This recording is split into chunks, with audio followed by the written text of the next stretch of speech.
welcome to another episode of the Jumping the Rail podcast here on the JTR Podcast Network. This is Mark Redman coming to you from the Noodles position in Champaign, Illinois, joined as always by my buddy Minderz. Yeah, this weekend kind of sucked, Minderz. Can we have a week without somebody dying, please? That would be nice. We have this problem every now and then where we have like a run of like 4 or 5 weeks in a row. Yeah, I don't like it. No. News came down Friday, of course, about George Foreman. Then I saw yesterday morning the news came down about Bill Mercer. I don't know if you're familiar with him or not, Minderz. Not as much, but basically I'll figure it out. He was the voice of Dallas sports pretty much for years, and then he was the voice of World Class in their run. Well, when I saw it was a World Class, I was like, oh, okay, that makes sense. Yeah, but he's one of those guys. I put him up there with the Lance Russell and Gordon Sully as far as like those old school looking. Sorry, commentators. Don't get ahead of people now, Minderz. I'm sorry. Got an itchy trigger finger there? No, I don't know what's going on. My computer's being dumb. But yeah, sorry. You take any iconic world class moments. Kerry getting his head slammed in the door, or when he beat Flair, all those big moments. Bill Mercer was the one doing the commentary on it. Makes sense. Are you listening from the Biggie position? Okay, hold on. What is going? When are you getting a new mouse? Okay. Oh, I know what position he's talking about now. Okay. Oh, I don't know. He has almost got his pod room all set up in the new digs. So about time. I'm just saying. Well, I wasn't going to go that far, but no. I am. But yeah, Mercer was 99, which I honestly didn't realize he was that old. So I would say he lived a good, long, full life and everything. So damn. So that didn't hit me quite as hard as Big George did on Friday. I remember messaging you guys, and I was thinking, man, mm-hmm. I hope this isn't a spoof. But as soon as I saw it, I was like, uh-oh. And then I went to news, and I was like, I was watching the Illini game, and they came up on the screen there, watching that during halftime. But are you a boxing fan, Minderz? Not really. We never really discussed it, but I know I know who George Foreman is. I know he did a lot. I don't know everything he did. But yeah. I watched a lot of boxing, so he was a big deal to me. I had to go back and watch his early career, because he had 2 careers pretty much. He had a 10-year run after he won the gold medal in the Olympics. Then he retired for 10 years, and then he had another 10-year run after that. I think I remember more when he came back. Yeah, that's when I started watching him. Then I had to go back and watch his younger days when he was like 40-0 before he fought Ali and Frazier and all those guys. Yeah. But he was fun to watch though. And he was I think I watched more of him as a commentator on HBO. And yeah. I remember actually he's one of the reasons why this show is named what it is. In I think it was 97, there was a riot in Madison Square Garden on HBO after Riddick Bowe Andrew Golota fight. Golota kept hitting Bowe in the nuts, and then just all hell broke loose. Mm-hmm. And people in the stands were wanting to get in the ring and wanting to cause shit. And some people were trying to jump over the commentary position where Jim Lampley and George Foreman were. And Foreman was like just holding them off, and I guess he had one guy in a headlock. It was ridiculous. So yeah, there's so many weird stories you hear about Foreman. He won the world title at 45. That's crazy to think. It's crazy to think now that people think that's old, because nowadays you think about that and bite your tongue. We're both pushing that number. That's what I was saying. Now I was saying nowadays 45 is considered young. Mm-hmm. 40 is the new 20, they say. It better be. My back, hips, and knees think it's the new 80.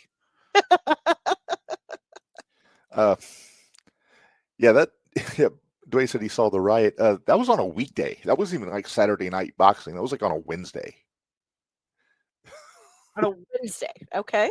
This fight on a Wednesday evening at the Garden, and there was a riot. Good Lord. So yeah, I have a lot of fond memories of George Foreman. I had the grill. Be nice, Rep. What? Oh, I wasn't going to say anything. But yeah, so I want to take a few minutes to talk about Big George at the top of the show. I was like you. I was like, what's going to happen to his grills? That was. It's always the first thing, the George Foreman grill. They're probably going to sell through the roof now. Probably in perpetuity. I got one somewhere. I don't if it still works. I don't know. It was an old one. I think I got it like third hand. But anyway, we've had. I think we've owned 4. Did you ever get the Hulk Hogan blender? No. Do you want one? No. I mean, I can arrange it. No, I'm good. Thanks. I appreciate it. But no, thanks. I'm good. Maybe that's what he uses to make his beer. Mm-hmm. There you go. The barley and the hops. Yeah, George threw bombs. Did he throw potatoes? He threw potatoes. I went back and I watched the Rumble in the Jungle with Ali. And hey, Sean, tomorrow we'll get into that. But no, it's like, Ali, he's a finesse guy. He's always bouncing around on his toes, and George he would just get in there and start throwing bombs at you. He wasn't a finesse guy. Gotcha.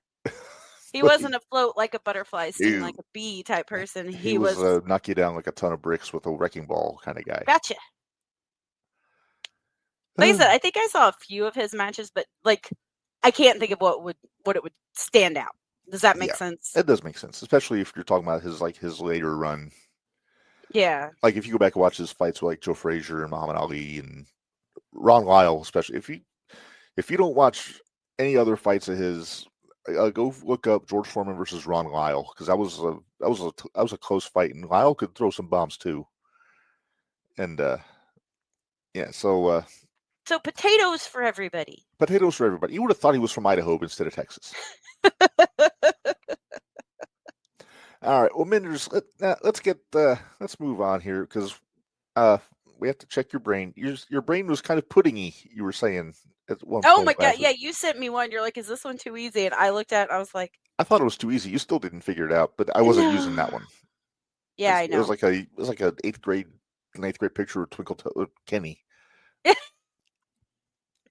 So I gotta forget to use I think when you messaged me, you said that's finger bang. I'm like, oh, okay. Yeah, I gotta remember not to use the nicknames necessarily, because some people that listen to this aren't gonna know who we're talking about. Nah, they'll figure it out eventually. Not everybody's a corny fan. No, but it's kind of like, said he watched the Lyle fight yesterday. Huh. Well, no, but I feel like that's gonna be one of those things where it was kind of like how we all figured it out, because Courtney never went through and explained to us who each. Like, you just happened to catch. No, I think you sent me a glossary of I did. all the names. Yep. We got to add Hong Kong Phooey to that now for Speedball. You mean Spitball? Spitball. Spitball. And I'm like, well, we'll talk about it later. Yeah. He's kind of mean to Spitball. He's a little hard on Spitball. He is. Speedball. I know, it's hard now, isn't it? It's kind of like trying to call Orange Cassidy. I have a hard time doing that. He's always pockets to me. All right. Well, Minderz, let's get into this. Let's check your brain here. So here we go. Okay.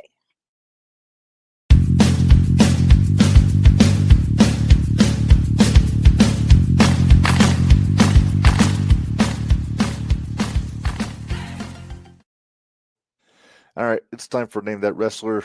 Minderz, you know how this works, and I forgot you have access to the thing, so make sure you don't look on the side and look at the answer. I have the comments up. Okay, cool. Because I forgot you can actually see the correct answer if you have it on the wrong. I always just make sure I come up to the comments, so that way. That's why I was freaking out earlier, because I was like, no, I don't want to see. Mm. And it was on that side. I don't know. Gotcha. All right. Well, Minderz, this is a color photo. The guy is still active, but he's been active for a very long time. Okay. And he is Japanese. hate you. All Hey, right. by the way, Now, Dwayne says when we talk about Raw, he has a theory about John Cena. we'll get to it. Oh, we'll get to it. Because I'm curious if his theory is jiving with mine. But anyway, here we go. Are you ready? Sure. Look at that handsome Really? devil. Really? I don't. Reb, Japan wrestlers are not my thing. Come on. Now, he has appeared on American television, especially for our favorite bubbly billionaire in. Okay, so he's been on AEW. Yes. Okay. He looks like I know it's not him, but he looks like the one that's with Joe right now. Oh, Shibata? Yeah. Yeah, it's not Shibata. Shapoopy.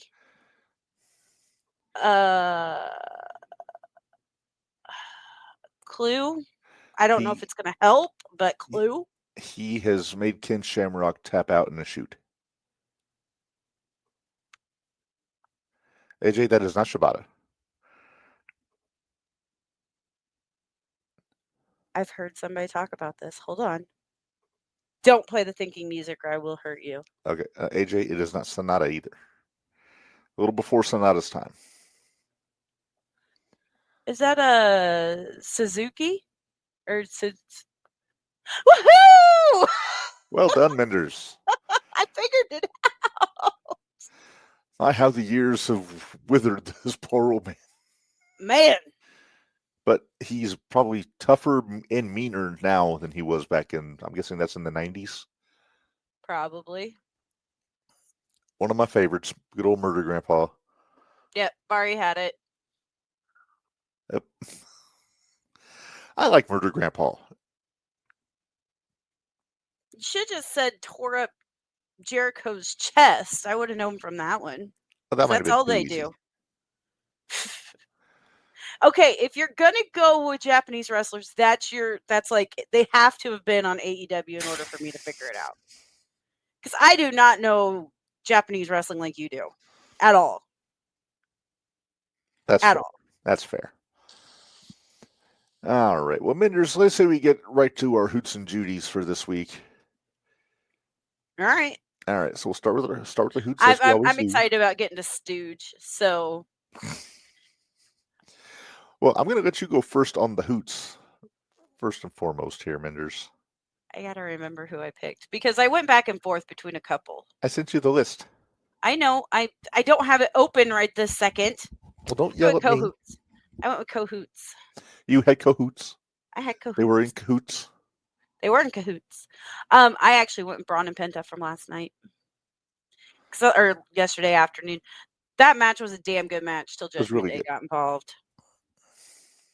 I want to see this happen without having Judgment Day getting involved. Because it was going really well. Well, then you're going to hate my whiteboard here in about 10 minutes. Oh, I'm sure. But I got a busy whiteboard this week. No, and you know what though? I am going to give some honorable hoot mention. And I'm gonna shoot out honorable hoot mention to the Prodigy CMC. Because they did do in the past 3 years they've given almost $14,000 or over $14,000 to St. Jude. That is impressive. So that was where I was going back and forth with my hoots this week. So because we went to that show this weekend and everybody says CMC picks on you. Okay, you have one wrestler that picks on you. This past weekend, and we'll talk more about it tomorrow, obviously, but could I get a break, please? Just a small one. Just a little. Are you having like a psychological what's the word I'm looking for? Aversion to wrestlers in cowboy hats after this weekend? Yeah, like they're freaking me out. Like I don't like them right now. Between that and then people not knowing where my alliances are and Truck tried to get you in trouble with Trauma Unit. Well, he wasn't going to get me in trouble. I wasn't going to let that happen. Are you kidding me? I will tell you that I went back and because the first half of that is online. The first half of that show is online. Yeah. And I went back and I watched it, and you just see me go, Do you see me running for my life when they? Yes, when you stepped on my foot. Yes. Sorry about that, by the way. That wasn't the broken foot, was it? Yeah, it was, but that's okay. Shit. That's all right. That's right. I moved like the wind, so probably didn't even feel it. Yeah. Yeah. Okay. It was trying to get Mama around before you got through. I was like, Mom, go. Y'all were running for the hills, and I was two looking big boys running around over there, and there wasn't a lot of room between the seats and the ring. No. Although I thought it was funny because Theo's like, everybody move. I'm like, yeah, not moving. Where? Not moving. Sorry, bud. Not doing it. Next year, I'm going to ask Coopers if I can sit up in the eagle's nest. No, because then you're stuck up there with Papa Cooper. Do you really want to be up there? Well, there's a lot of room. I can keep my distance. Uh-huh. All right, let's go. All right. Well, my hoot comes from last Thursday. I'm giving mine to the notorious 187 Homicide. Had his last match last Thursday. Got a win. That. Teamed up with Bull James, the former Bull Dempsey in NXT, against Bullfit. Mike Santana and Alpha Jr. and got the win. Okay, it's nice that Santana was in that with them too. Yeah. It's a bummer hearing the reason why Homicide's stepping away. He's got to get some. He's got some health issues that he's dealing with. So hopefully that's primarily just hopefully he's well, and then maybe he'll be able to come back. If not, he's had a hell of a career for over 25, 30 years. So he has. It's not like he's at the beginning of his career. Right. By the way, screw you. Who? You. Why? You had me tears earlier. Talk about my my honorary hoot from this weekend. One Chris Bay. Went back. I watched the Benefit for Bay, they called it, at Future Stars of Wrestling in Las Vegas. That what you sent me was only 2 minutes, and I was bawling. Oh yeah. Very cool show. Had people from pretty much every company there. Ricochet wrestled Rich Swann on that show. The main event was Killer Cross, Karrion Kross against Hammerstone. Oh, wow. Yeah. How was that? Boss fight. Nice. And then, at the end, Chris came out and walked to the ring. I was more impressed he went up the stairs, in all honesty. Like, as being somebody that had a broken, just a broken foot and having problems doing stairs and doing things like that. I was just floored at how well he's doing. I won't lie. When he came out through the curtain, I got a little misty yesterday when I watched it. I just got goosebumps, but I'm not going to be like The Rock and show you, but I just got goosebumps. And they kept pushing it. They're like, now you've seen it.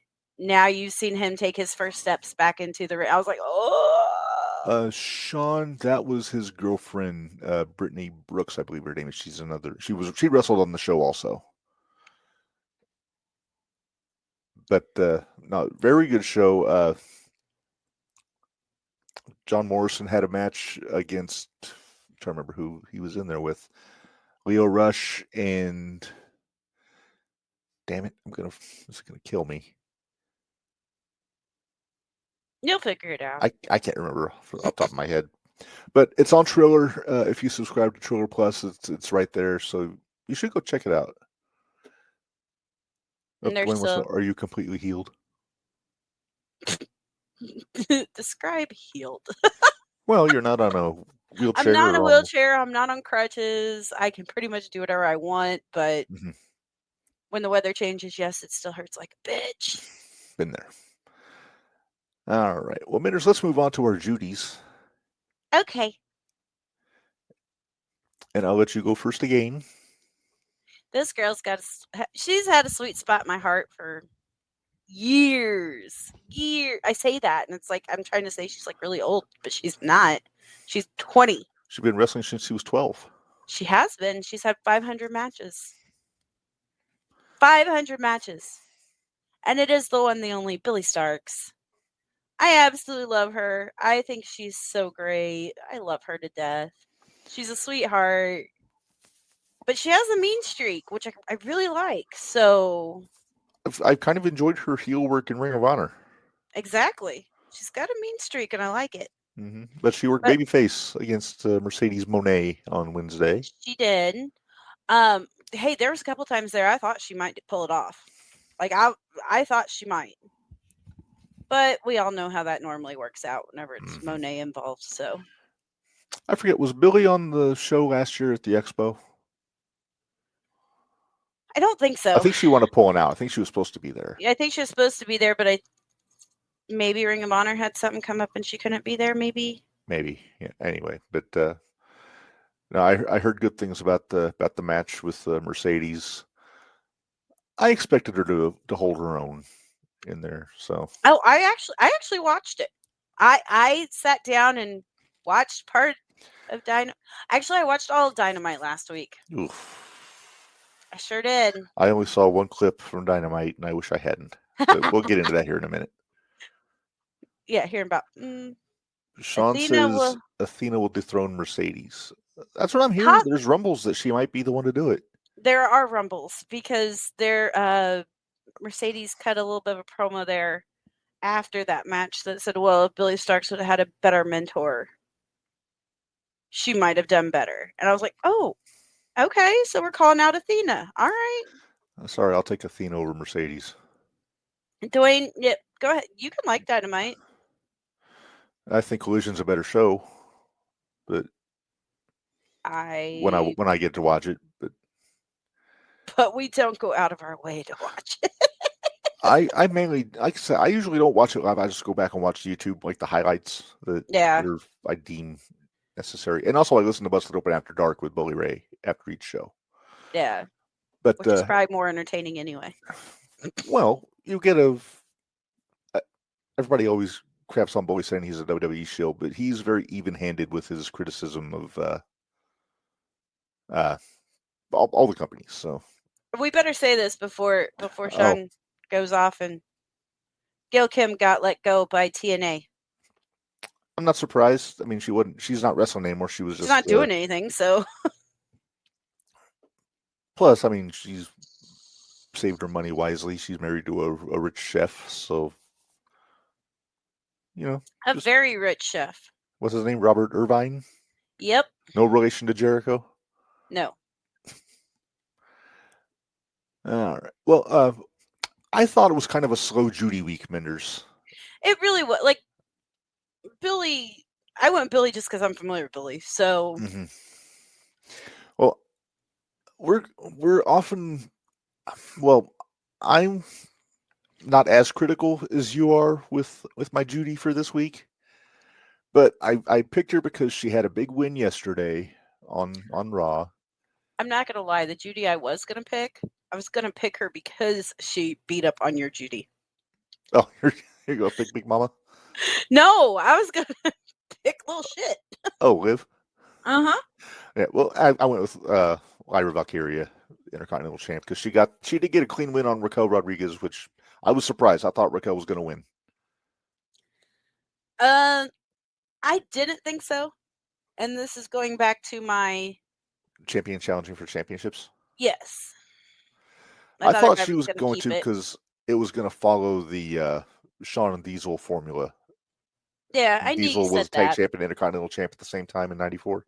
Yeah, Shawn. Yeah, I was actually we're gonna get to this on NXT. Stephanie's wrestling twice and defending both titles tonight. I think she's gonna hold on to one. I think Jada wins, or I'm sorry, Fallon wins the North American back. I think it's gonna go back to Fallon. She's not losing. She's not losing to Jada. No, she's not losing. I love Jada. Don't get me wrong. Jada's fantastic, but honestly, I could see her holding both for a bit.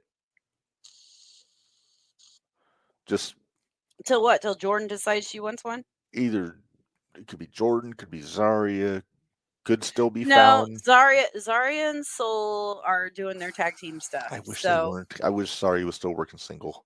I know, but that's what they're doing now. So you got to trust the process, Rip. I mean, theoretically, she could hold both until Jordan wins the NXT championship from her. She could. Oh, Jade got pinned Friday. Whoops, Yeah, Liv pinned her. Naomi with the assist. Huh. I missed SmackDown this week. So I'm okay with it because, I mean, how long was Jade undefeated in AEW before she got beat? For like a year.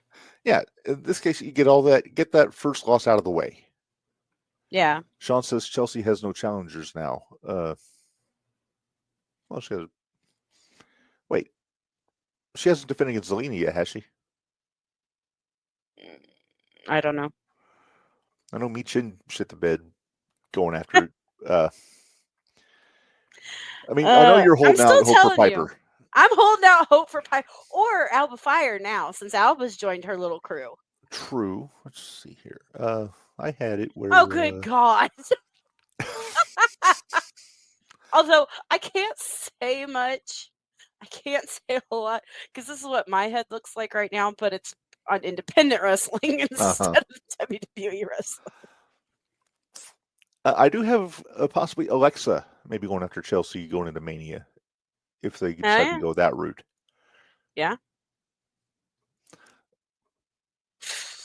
Zelina lost to Piper, Sean says. So technically Piper should be. Just saying. It's got to happen eventually. She's got to turn on her eventually. The women's division is kind of hurting these days. On SmackDown, it is. SmackDown especially. Yeah, I don't think Raw is as bad as SmackDown. But no, and we're going to get to like what we saw on Raw. We're going to talk about what we got coming up for Mania also.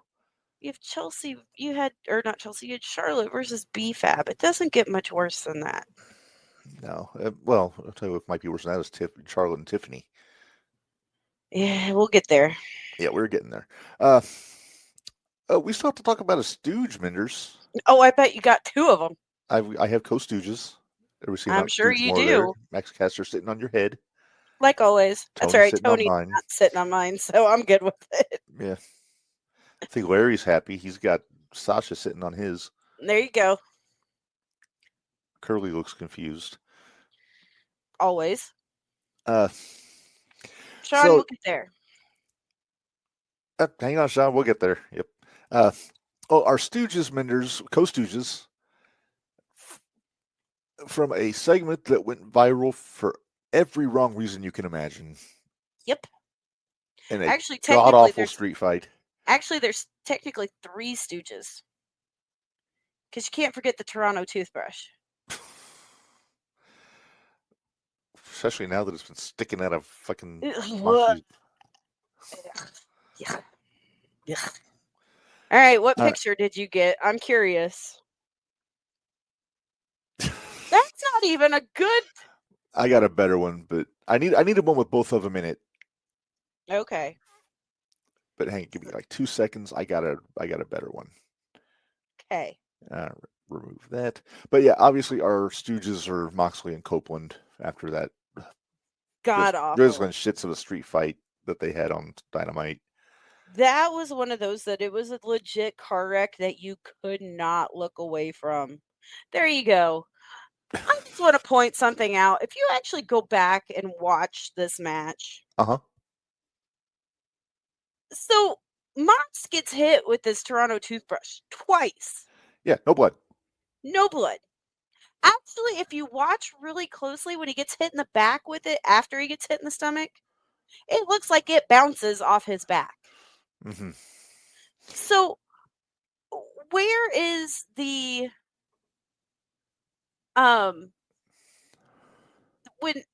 so you have that, and you want them to all believe these are nails that are in this, correct? I think that's the plan. And they're 3-inch nails, right? Probably longer than that, to be honest with you. Okay, 4 or 5. Because they got to go through the board too before they're sticking out. Right. And then you're going to suplex somebody onto that and not expect them to be paralyzed? Well, I think the plan was for Mox to roll off of it, but, they got stuck in there. Still, though, you're suplexing somebody onto something that is supposed to be metal. Mm-hmm.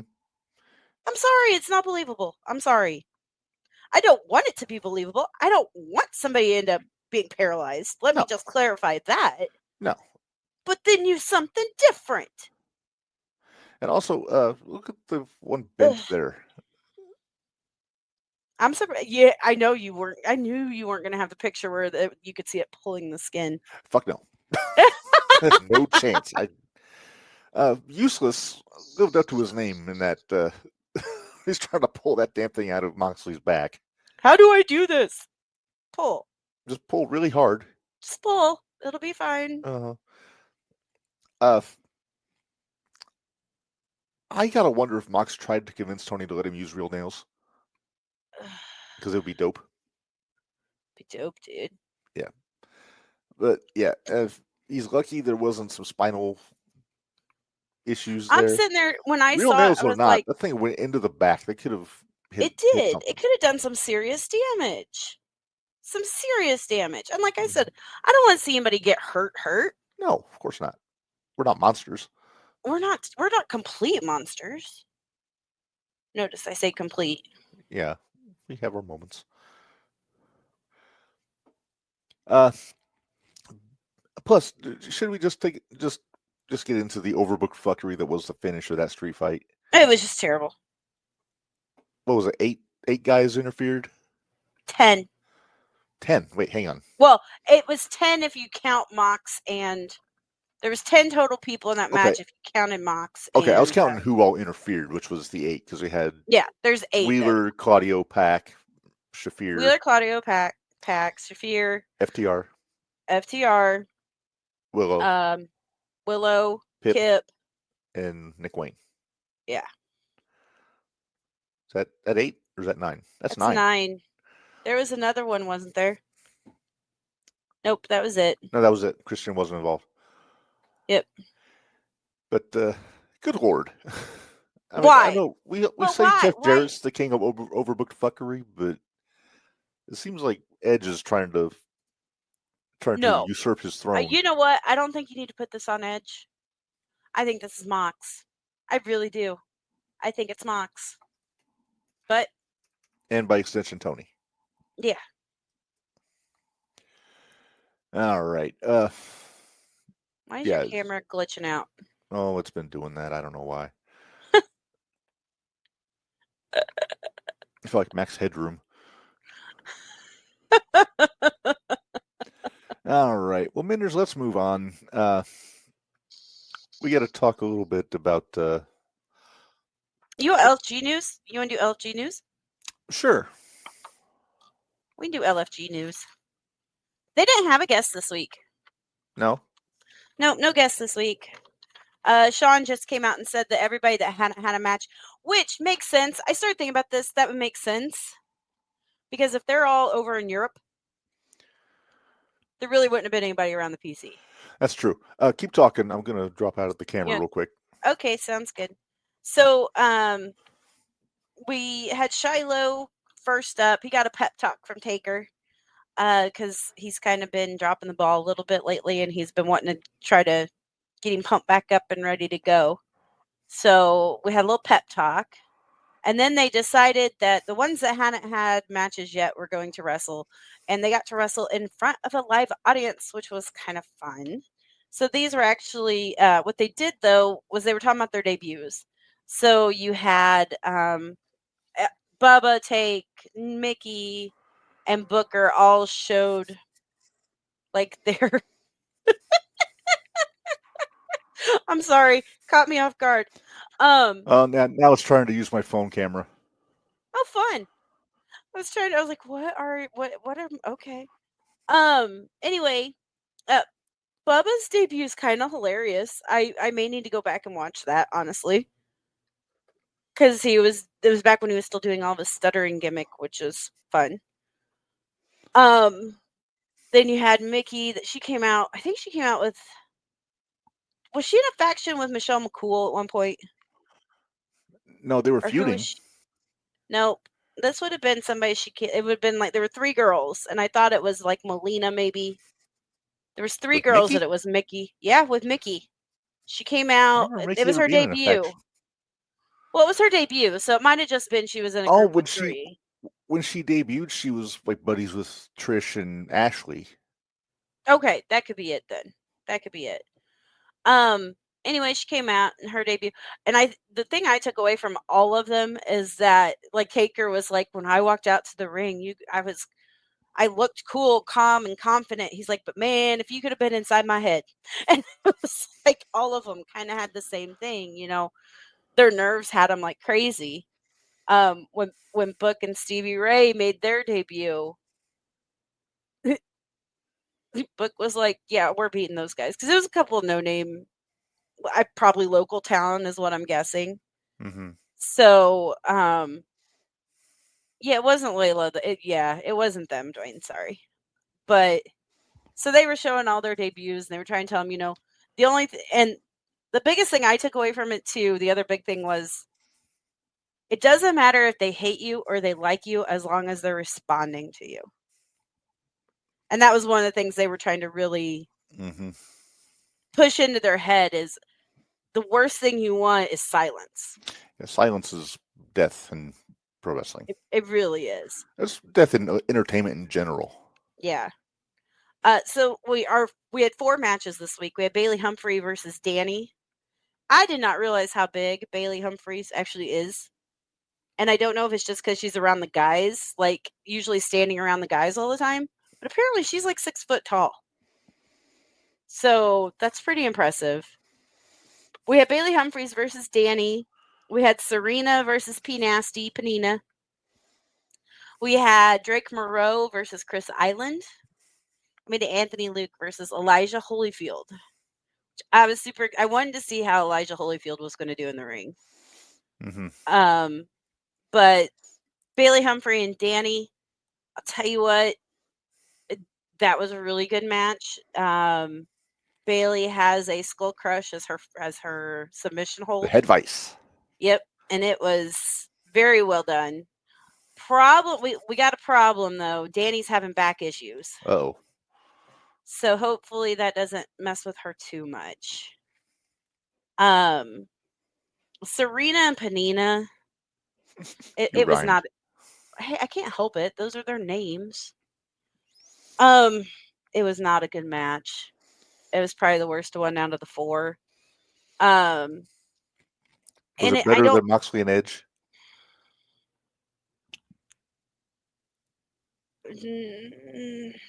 It's tough. Well, but they're 2 totally different matches. That's true. You can't really.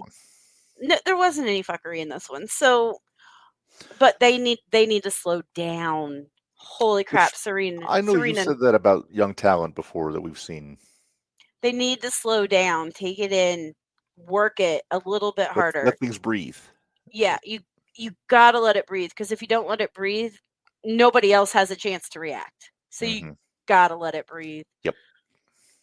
Serena went to do a Hurricane Rana and didn't get up high enough. Oof. So it looked really bad. Really, really, really bad. Like, she ended up like hooking her around the underarms. Like a body scissors.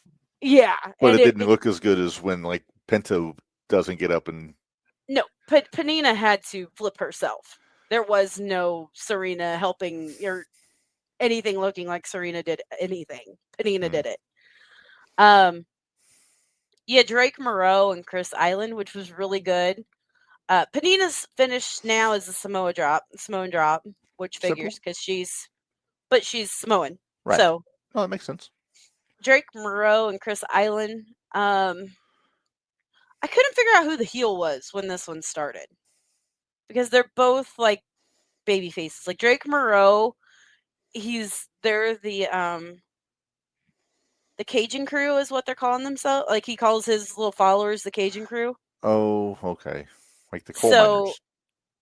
But he has like a little dance he does, and everybody's really behind him. And yeah, and then Chris Island is he reminds me a lot of Javon Evans. Like, he bouncy.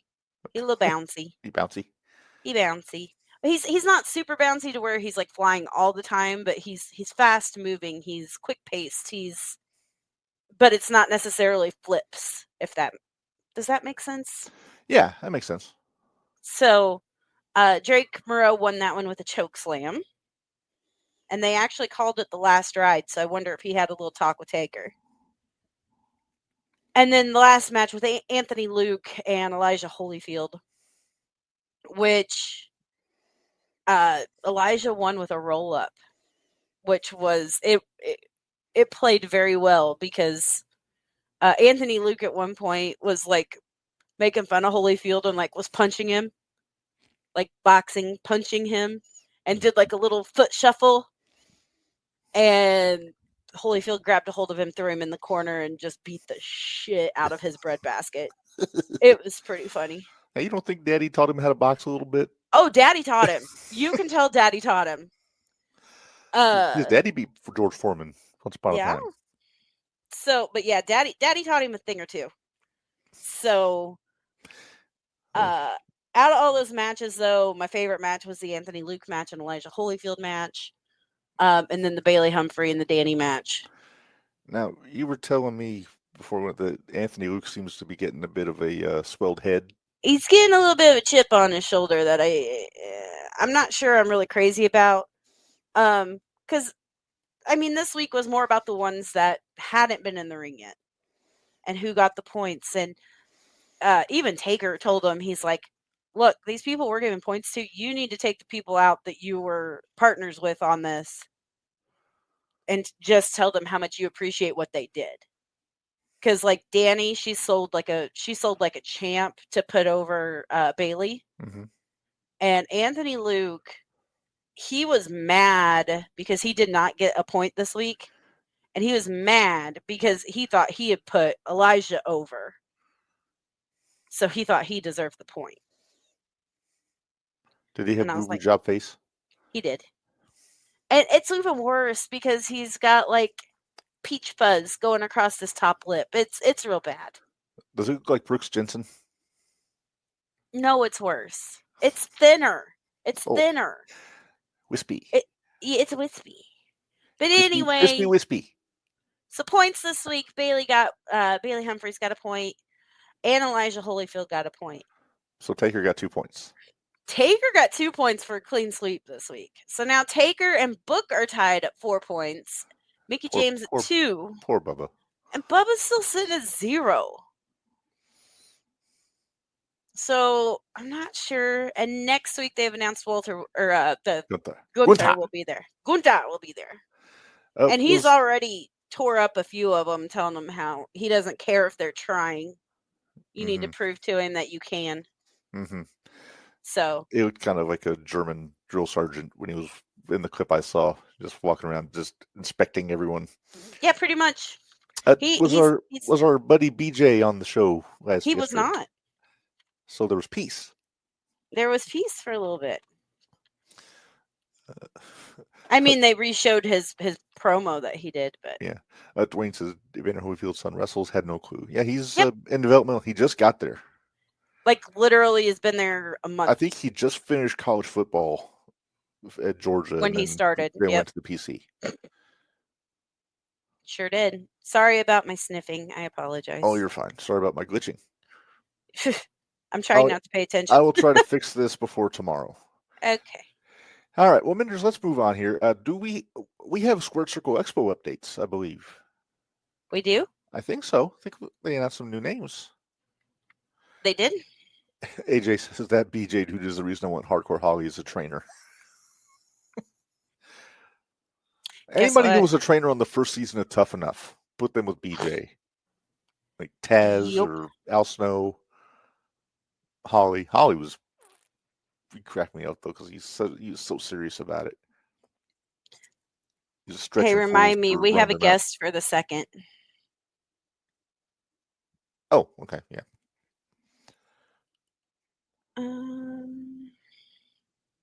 Okay, let's see. They've announced a whole bunch of stuff for people with pro photo ops.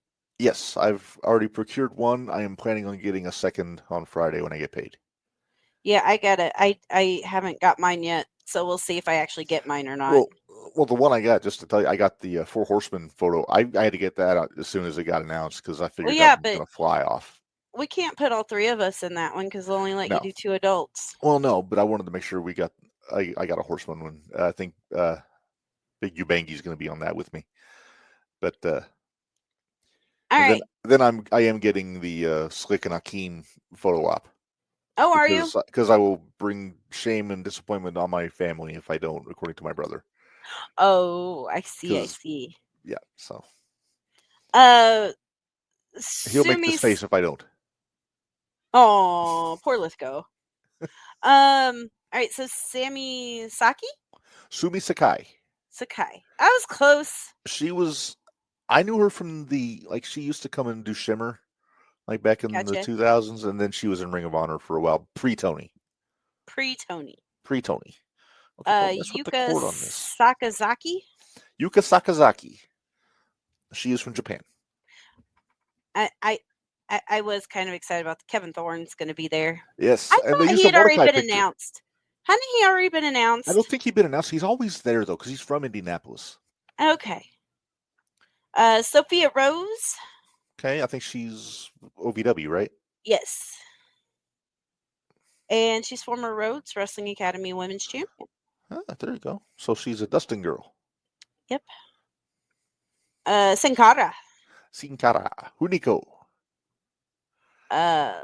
Leva Bates.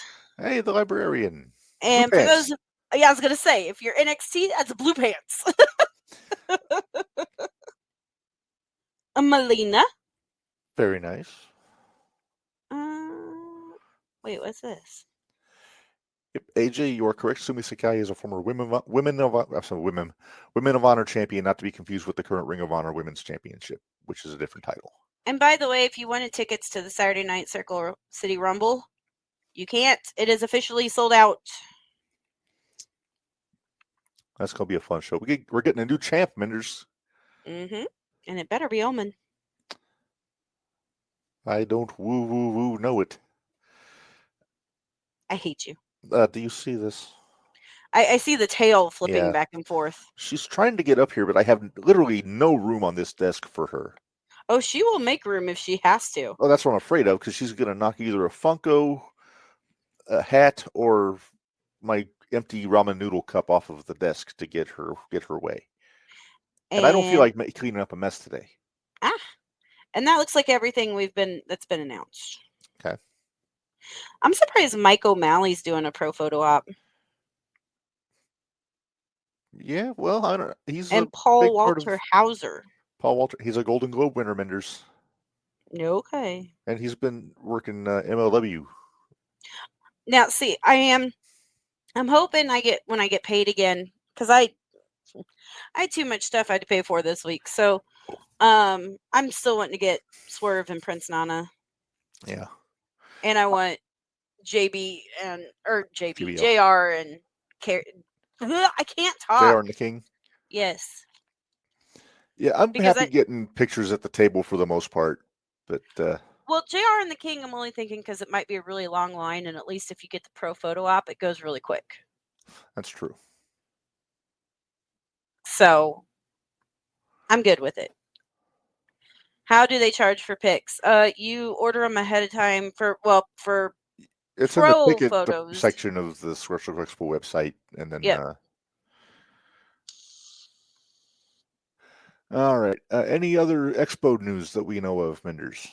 No. Well, other than be watching because next week we'll start our month Squared Circle Expo month.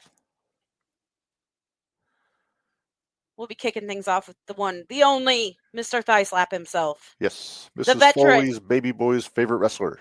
Exactly. King Jack of TikTok. Vaughn. How much, Dwayne? They range right. I think they range right now. What, 180? Horseman was like 150, but that's also with 4 guys. I thought it was more than that. Maybe like 160. Because I think Hendry's 50. Right. Slick and Akeem, I think, is 70. That sounds right. I think JR and King are like 130. I'm saying 135, but I could be wrong. It depends. I think you might be right. But yeah, it just depends on who's doing it. Yep. I think Elijah was 75 last year. I think the most I paid was $225, and that Nation? was for the Nation.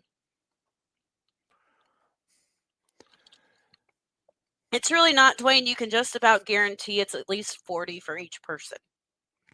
So for 4 people, 160 is about right on. Oof. But yeah. All right. Well, Minderz, let's move on here.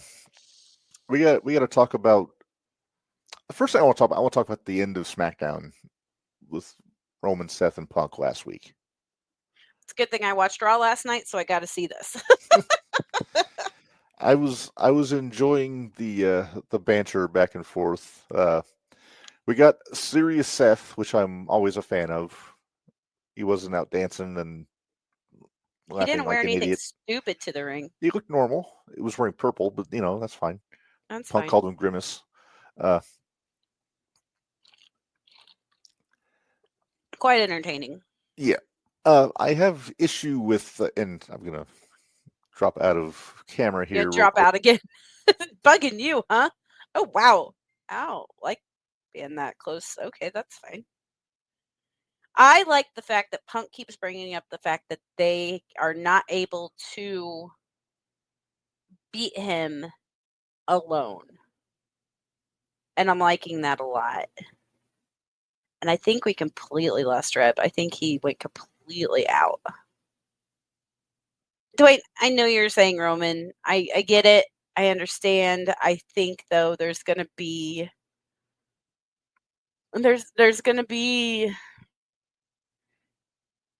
the favor is gonna have to play in at some point. And I'm not sure what that favor is gonna be yet.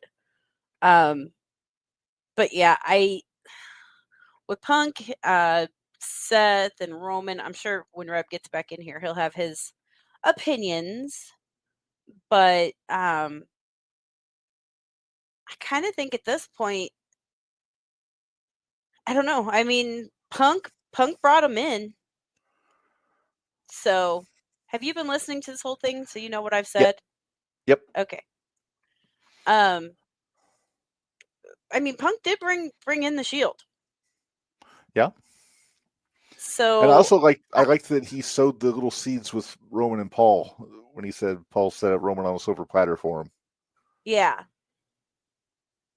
And well, like I said too, they haven't been able to beat Punk without each other. No. So I don't know. We'll see. Yeah. I enjoyed the brawl afterwards. That's how a brawl should look. They just beat the piss out of each other. Yeah, literally just who can hit who.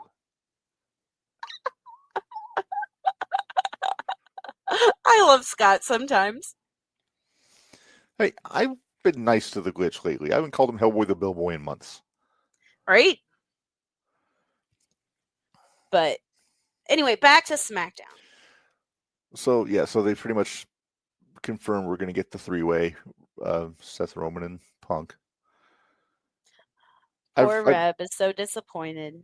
They, you know what? They made it make sense, so I'm okay with it now. Okay, who do you think's going to win? Because Dwayne's on this kick that he thinks. Can I be bold? You can. I think Seth is going to win. Do you think it's because the Paul Heyman guys are going to be fighting? I think it's because Paul Heyman's going to swerve both of them and join up with Seth. Okay. V-neck Paul just looks nefarious. Yeah. He looks like a mafioso. And they were talking about Seth or Punk wanting to main event WrestleMania. I think that's next year if he stays healthy. Yeah. I think that's next year. Because I think if Cena wouldn't have decided to do his last year this year, I think it would have been this year. Yeah. But Punk needs to finish his story. Yeah, let Punk finish his story. All right. We need to get into this from the SmackDown side. I am not impressed with the build up to this women's championship match between Charlotte and Tiffany.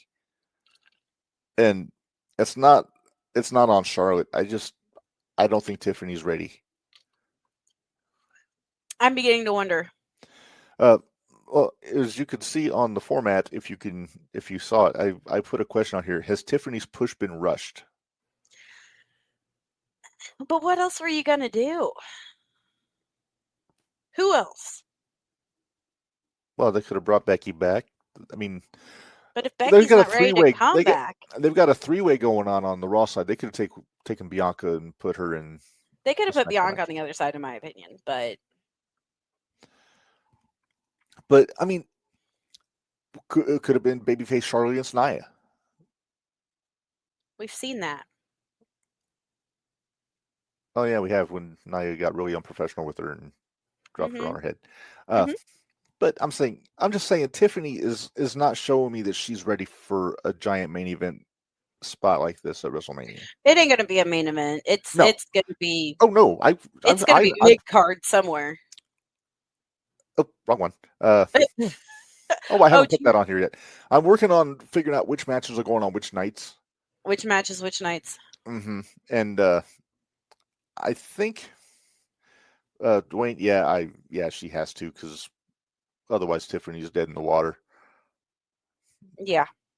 Then let John, Tiffany don't get ahead of me on the Raw side, man. We're get there. But yeah, I'm with you. I don't know. You know what? We're talking about how they're being booked and things like that. I'm gonna throw something out there for you, and I heard it. I'll preface this with, I heard it on one of Corny's podcasts, and it got me thinking. And I want your opinion. Who do you think coming up from NXT got the worst push? And I'm going to give you two options, so don't jump the gun on me.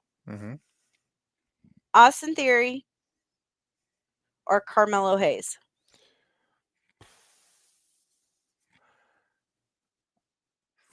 I will say Theory, just for the shift that he's had since he got called up.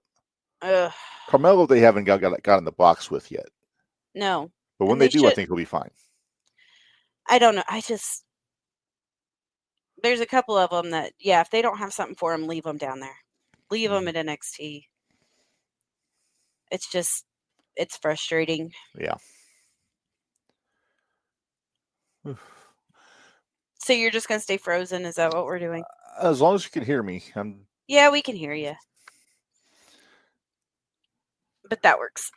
Okay. Well, anyway, so that's really all of the noteworthy stuff from SmackDown that I had. So let's get into Raw. And we got another 30 minutes of Cena and Cody at the top of the show. Did you like my message? I did. When that happened, I was like, I really didn't need another 30-minute promo from them. They're talking too much. They talk too much. I'm okay with the talking. It's just they're saying the same thing. Yeah. And when I say the same thing, I'm saying when it's both of them in the ring at the same time. Cena's by himself out there has been gold. Although I've seen where a lot of people aren't liking it. And I'm like, how do you not like this? Oh, wait, don't forget, we need to ask, what was it? Dwayne. Didn't he had a theory about... Oh, he had a Cena theory. A Cena. Let me say mine first before we get to Dwayne. Okay. What I would love to see Cena wind up saying about during this build-up is, because everybody's wanting to know what he's going to say about The Rock and all this stuff. Suppose Cena comes out and says, I didn't need The Rock. I used him to get into the chamber match.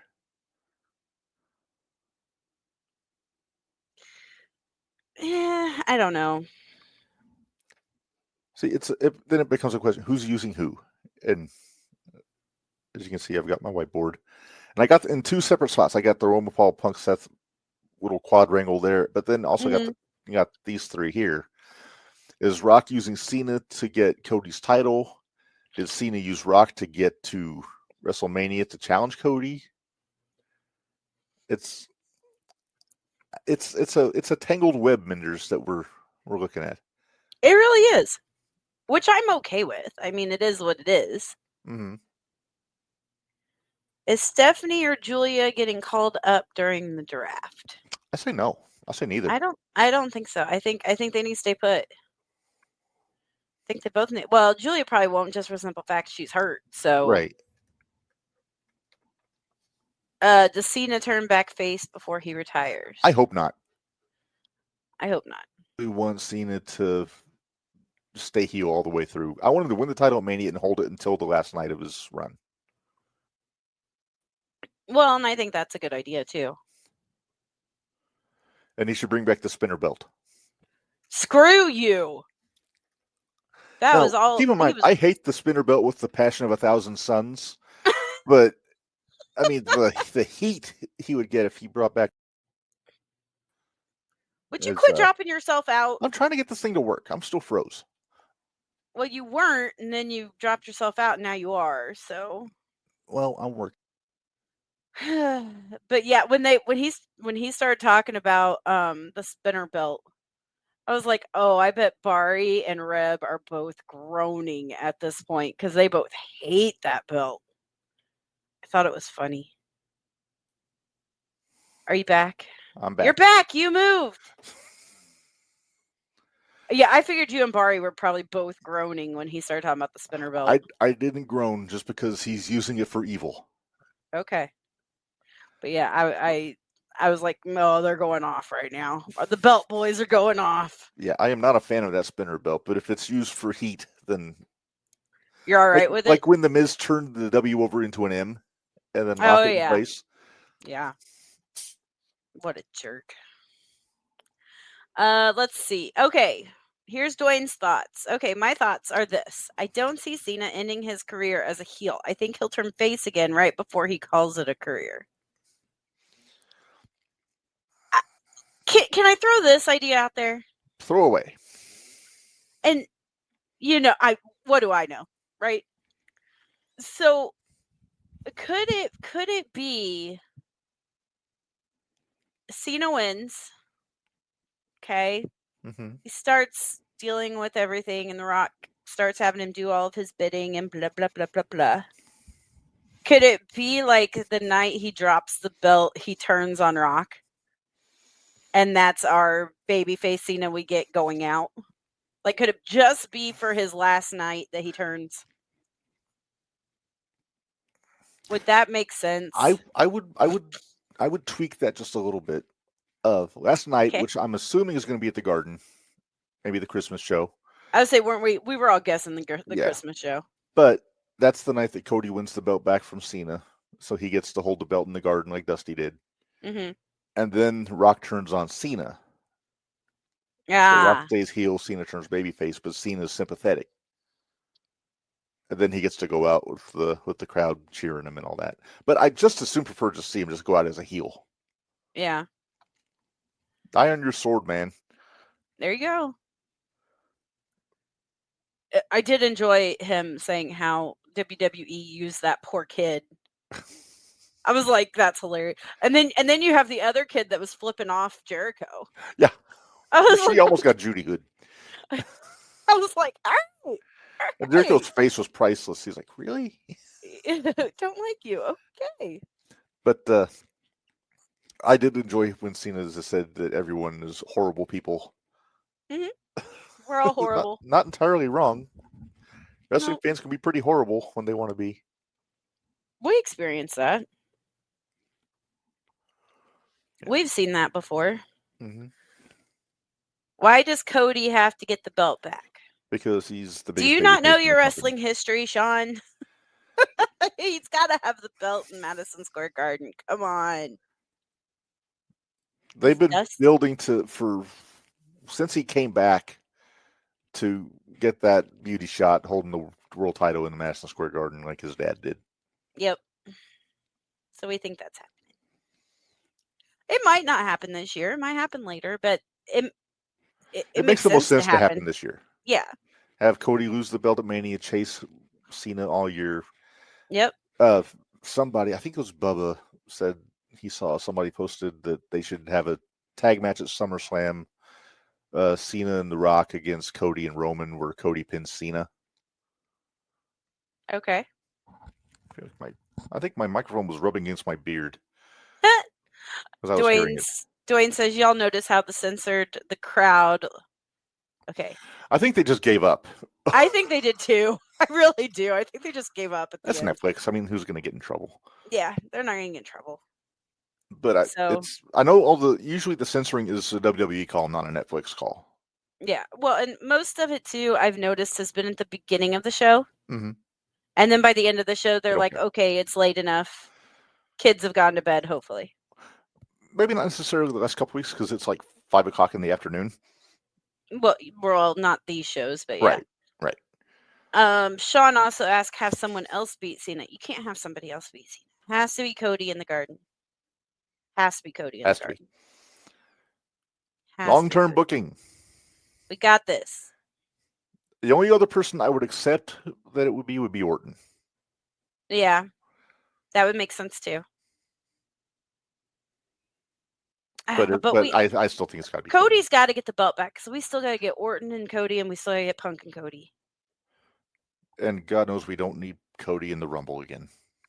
Yeah, dear God, please, let's not do that again. I think Punk wins the Rumble next year, then he challenges Cody. Punk or Randy, I think, there's a part of me that says Randy win it just so he has 3 and he'd be the most, he'd have the most Rumble wins. Tied with Austin. Oh, Austin did have 3, didn't he? Austin had 3. I was thinking he only had 2. But he had 3. We had 2, and then he had the one that was with an asterisk on it in 97 because Brett threw him out, but the referee didn't see him, so he came back in. Yeah. I'll remember that as the Mil Mascaras Rumble because Mascaras just jumped off the top rope to the floor on one of the other luchadors and eliminated himself without knowing it. Dummy. Or was he? He has never done a job in his entire career. So maybe that was so nobody would eliminate him. Yeah, maybe that was so he didn't have to do the job. He eliminated himself. No yob, he says. No yob. All right. Well, let's get, so we're getting into Raw here. Okay, yeah, and when we get down to Raw, I do want to talk about the, I'd like to talk about the ratings for Dynamite at one point. Okay, well, let's finish up Raw then. Yep. I enjoyed the Lyra Raquel match. Like I said, it's never an issue with Lyra's work in the ring. It's just her character, personality is just not shining through. You know what I mean? Pringles was even over last night. Our buddy Pringles. Our buddy Pringles. He came over last night. I must ask him what he thought of that match. Exactly. And I told him, I said, would you watch this and will you tell me what she's missing? Tell me what she's missing. We're trying to put our outsider's perspective. Yeah, I need somebody that's not because he loves who's and not hates, jaded by the wrestling business. Well, and he loves and hates watching wrestling with me. He loves and hates it. So it's Sean, we'll talk about that when we get to the Penta match. But I asked him, I said, would you just look at this and see what do you think she's missing as somebody, as a layperson? Yeah, an outside, what I would consider a normal fan, not us, like a normal fan, a casual fan. And he couldn't even put his finger on it. He's like, I don't like her, but I don't know what it is. And I said, he goes, it's nothing with her. He goes, it's nothing with how her matches go. They're fine. But man, how many times did you hear crickets during that match? There were some crickets. There were a lot of crickets. Through the whole show, pretty much, except for the Cena segment and the main event. Yeah, there was a lot of crickets last night. They didn't care for El Grande Americano, but we'll get to that here in a minute. Okay. Yeah. Ugh. I got opinions about that one too. Speedy recovery to Chad Gable, by the way. He was a little under the weather yesterday. Bite me.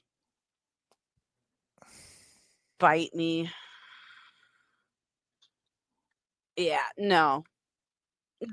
I think the vignette did me in. Like I was ready to punch him in his face. It looked like it was straight out of Nacho Libre.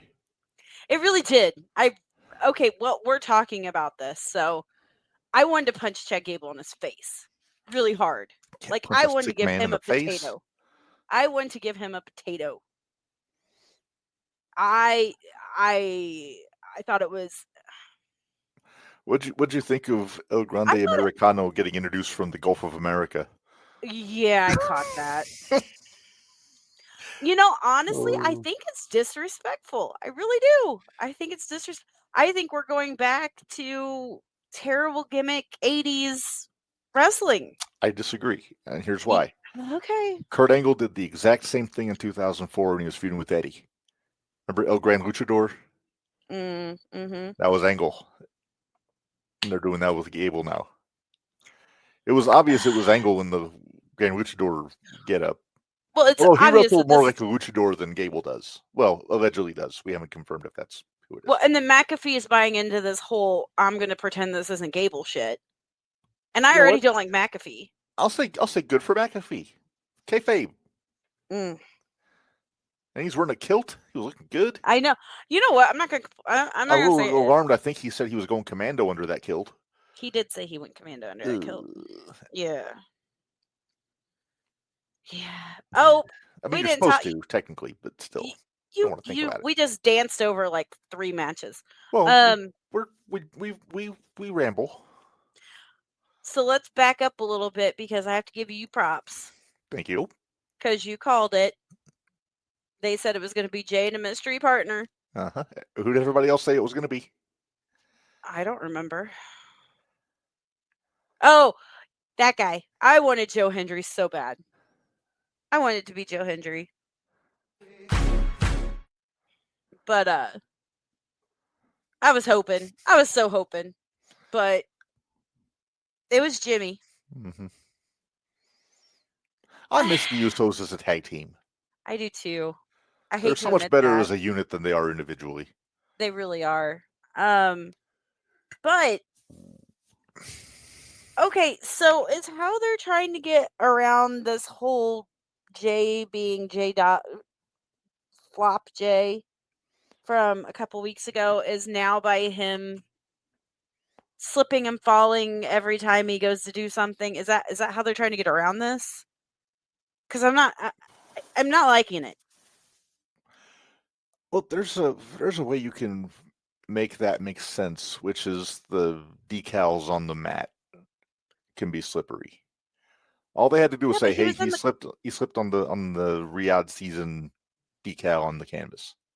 And then he slipped on the Real American beer canvas. Oh, that's the one it was. I'm sorry. I thought it was the Riyadh season. It was the Real American decal. But yeah, those things, if they aren't put on properly, they can be slippery. I mean, you ever watch UFC? Like, I forget which referee it was. They were like doing like a piece on him and like his routine and the first thing he does when he goes out there, he would go out and he would check the sponsor decals to make sure they weren't slippery.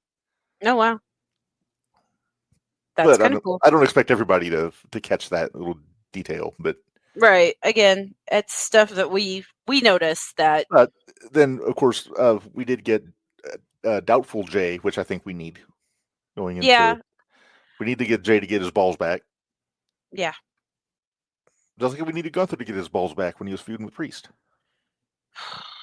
Gunther need to get his balls back right now. I'm kind of glad to see this Gunther coming back. So yeah, we got a ballsy Gunther. I don't know how you say balls in German, but we're gonna get Gunther and Jimmy next week. So I think he's gonna tune up Jimmy real good and then fire up Jay. So we get main event. I hope Jay. So. Let's see what else happened. I think we talked about just about everything except for the main event, Minderz. We didn't talk about. Punk said he's going to be at SmackDown Friday. Stop. We didn't talk about Io and Rhea and. Rhea. I said Io and Bianca. Rhea. Oh, Bianca.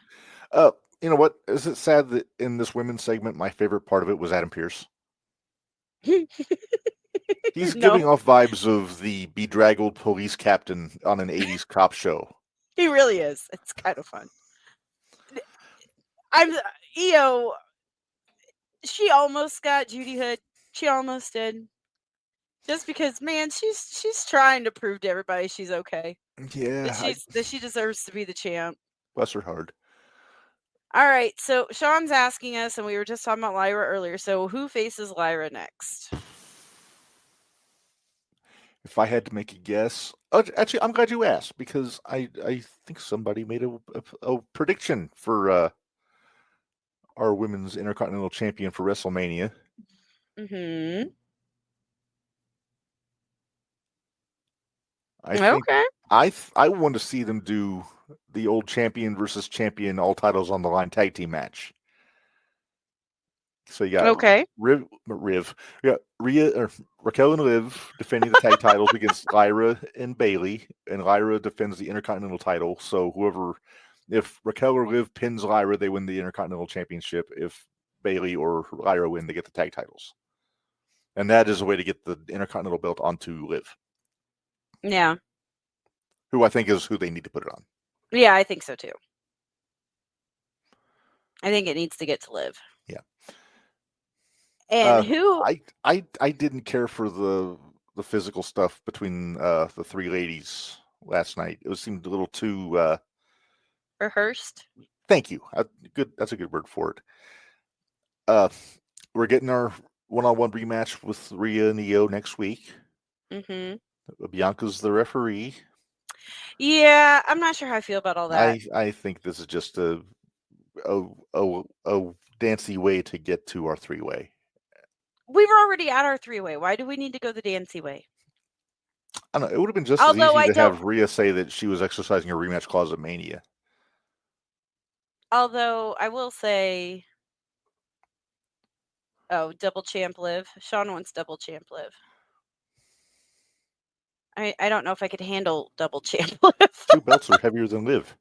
Exactly. Just let Don carry one. There you go.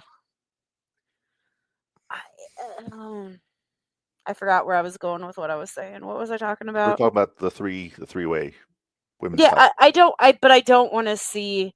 I don't want to see them all arguing every week though either. Especially not yelling over each other. Yeah.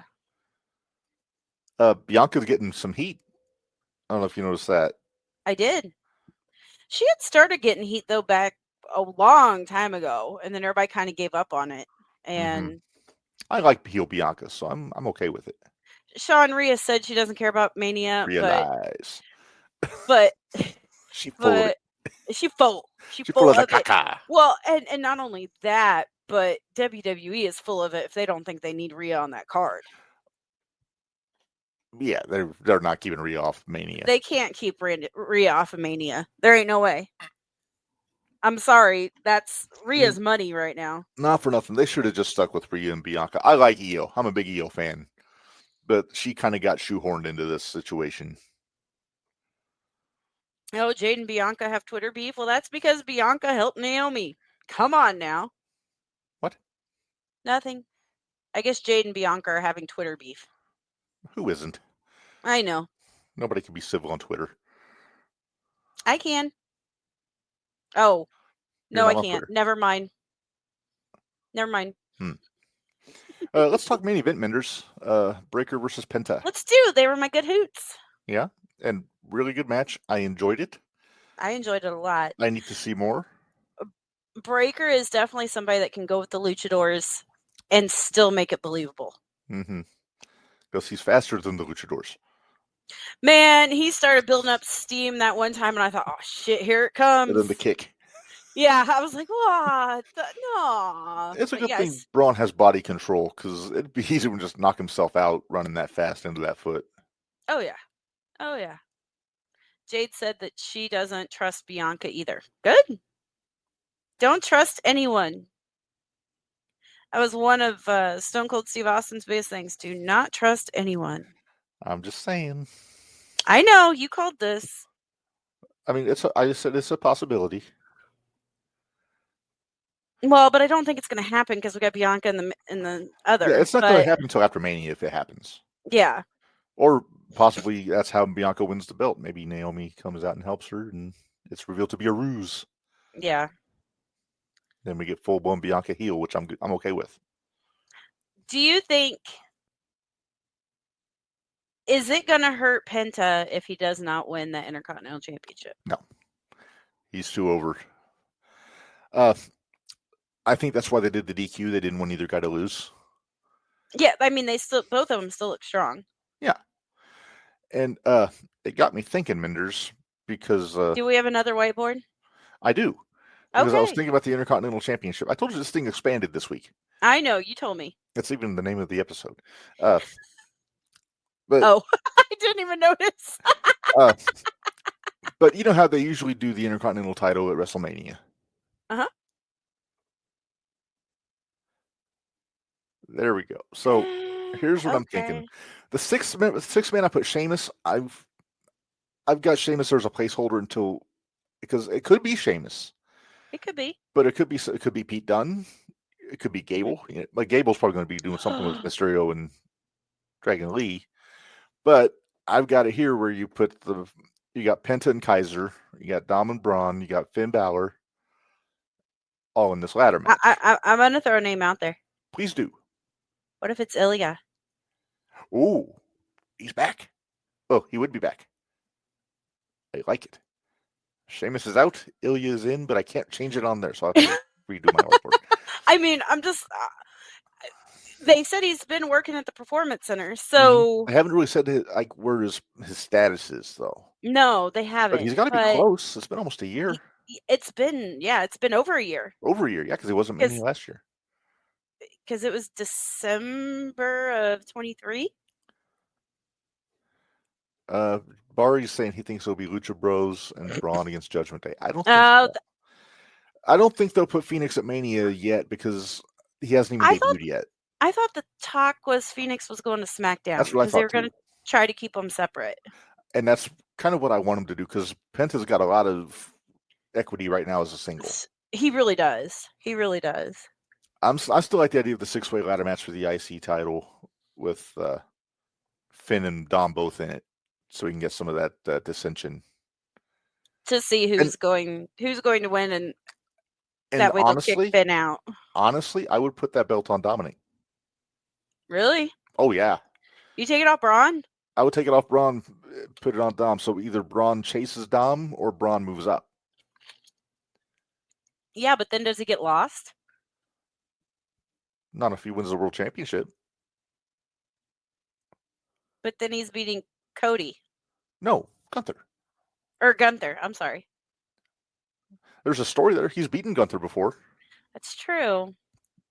Because he beat him for the title, for the Intercontinental title.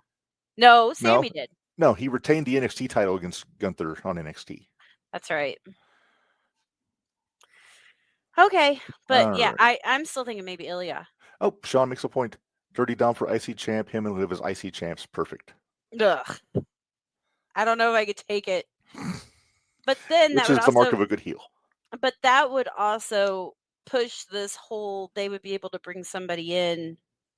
New member and kick Finn out. And that's when we get Alistair. No. Who was it we were talking about? Who were we talking about? I thought it was Alistair. I think it was Alistair because Dom he gave he made somebody's number to Gable. Yeah. Is Jay beating Gunther? Oh no, he says Jay is beating Gunther. I see that. And I hope not, but I have a feeling that's what's going to happen. It'll probably happen just so they can get the big yeet fest from the crowd. But that does bring me to my next question that I wanted to bring up, Minderz. What match main events which night on WrestleMania? Gunther and Jay is probably going to be Saturday. I disagree. You don't think so? Here's what I think.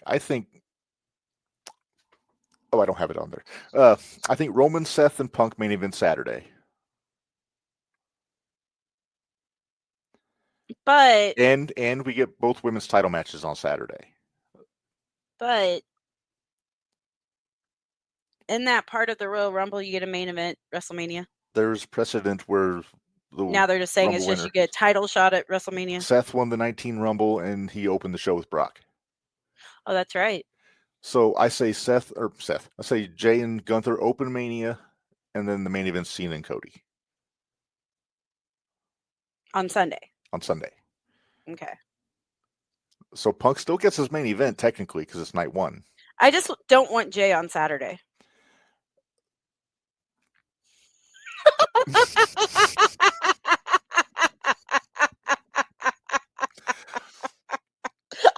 know what day on Saturday.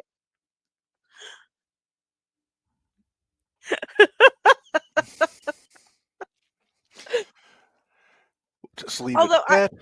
I'm okay with it being Roman, Cody, and Seth on night 1.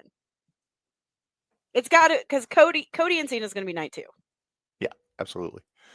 Bar says, I like my idea. I do like Barry's idea, but I don't think it's going to happen. Yeah.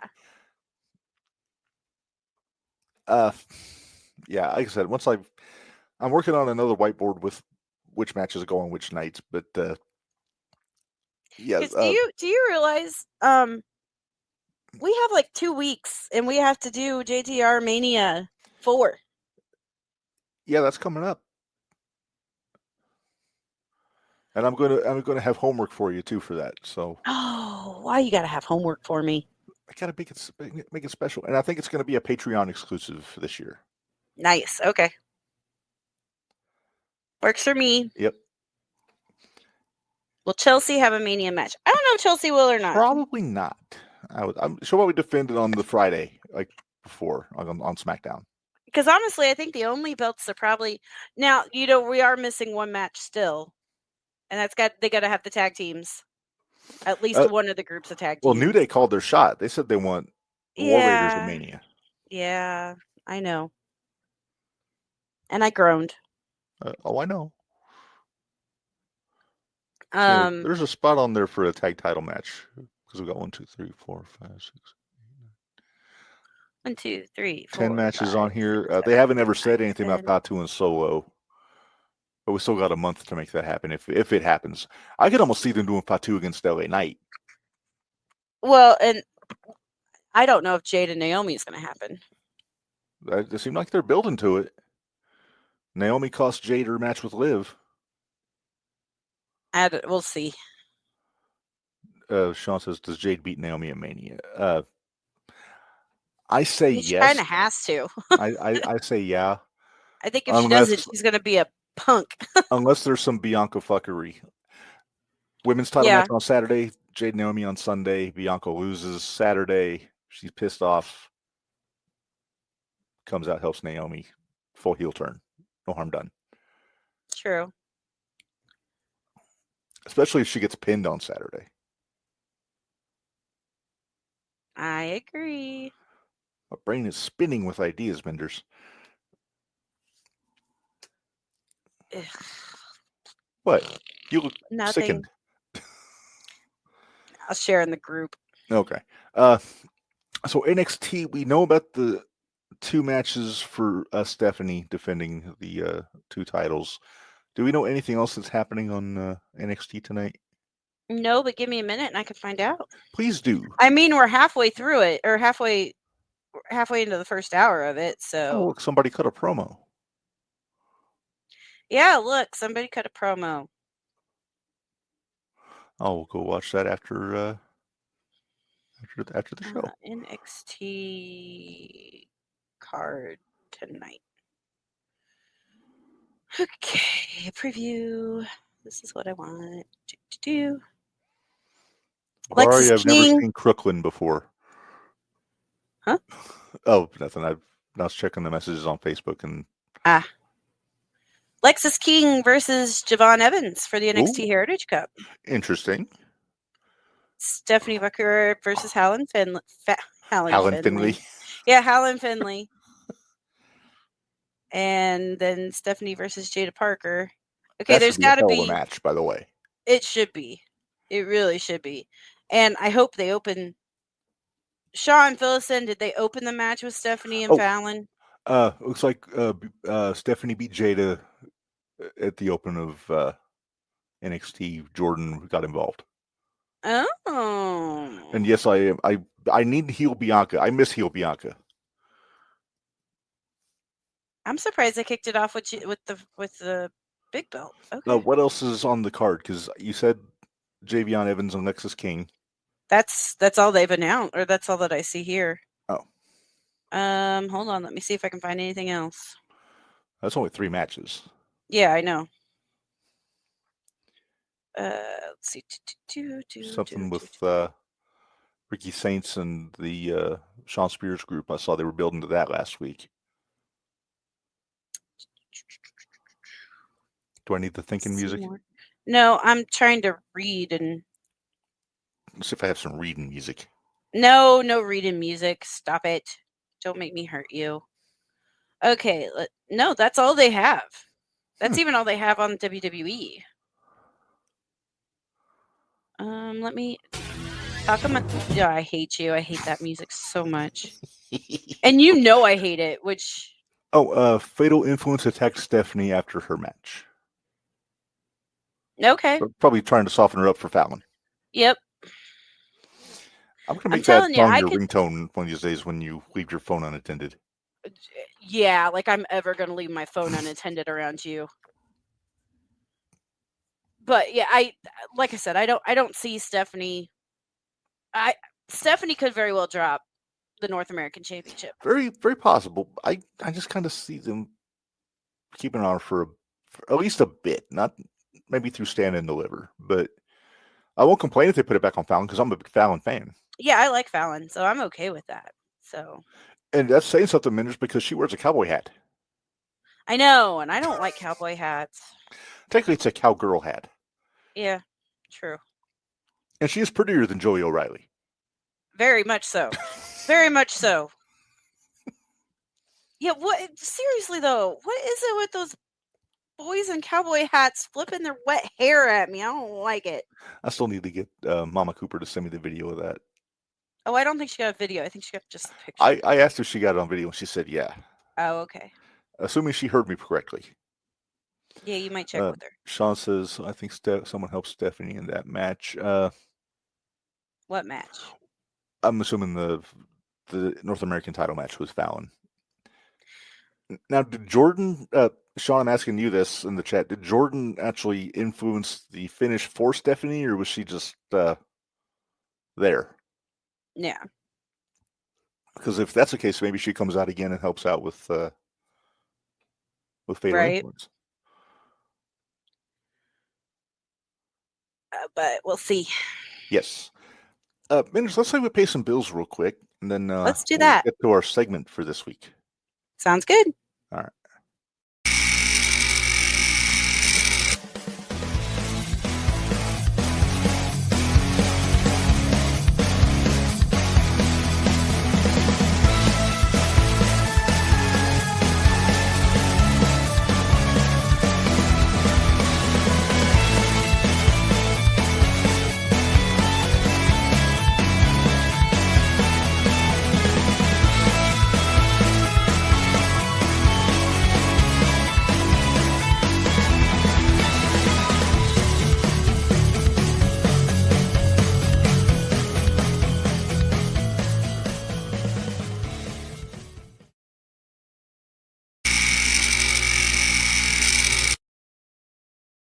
All right, so there it is, JTR merchandise, ProWrestlingTees.com/JTRPod or BrainbusterTees.com/JTR for all kinds of cool stuff there. So check that stuff out.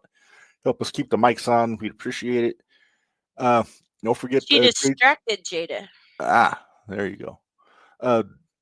Couple quick plugs. Don't forget JTR month or Square Circle Expo month coming up starting next week. Jack Vaughn, Jake Ullman, Heather Owens, Jeremiah Plunkett, among others, will be joining us in the build-up and aftermath of the expo. And yeah, I was a little disappointed, Minderz. I hit up Jim Molyneux today on the Messenger, but he's not doing podcasts at the moment, so we'll have to keep him on the to-do list. Okay. All right, so let's get to our segment. This is one of our favorite new segments, Minderz. It really is. It is. We have a lot of fun with this one. Yes. So let's throw to it.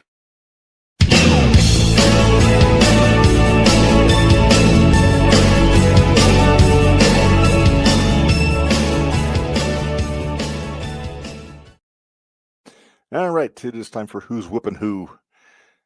Look at that handsome punum on the screen, Minderz.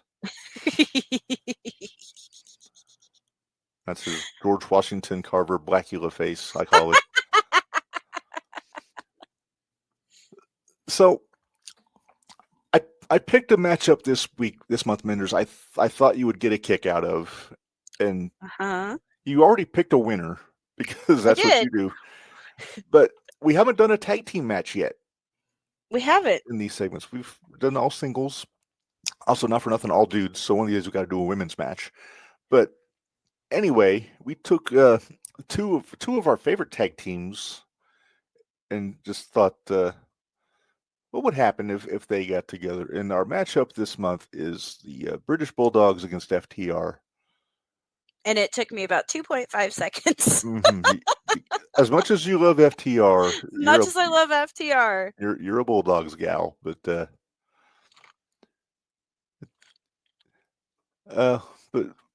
which I'll never get at the expo, but it's okay. No. So let's throw to the tail of the tape. I could have been Barry's head the O on the tail of the tape. I should have done that. I'm sure he will. Look at that cheeky bastard. Yeah. I've been called worse. By you. Yeah, right? All right. Our tail of the tape, Minderz. Here we go. The Bulldogs were from England, of course. Kind of a no-brainer there. The British Bulldogs. FTR from Asheville, North Carolina. Heights, Dynamite Kid's 5'8" and Davies 5'11", and then both members of FTR are 5'10". Combined weight 481 for the Bulldogs to 446 for FTR. Finishing move. The Bulldogs had a few, but I went with the press slam where he throws Dynamite into the headbutt. Mm-hmm. But I also like the one where Davies got the guy on his shoulders and Dynamite jumps off of the opponent's back onto his partner. Yeah. So there were options. Of course, FTR, the Shatter Machine, it's kind of the move they're synonymous with. Championships, of course, the Bulldogs WWF Tag Team Champs in '86. FTR held every championship in wrestling, it seemed like, except for TNA. Yeah. And WWE, NXT, AAA, AEW, Ring of Honor, you see in the picture there, IWGP. So, yeah, they have a very decorated resume. And, oh.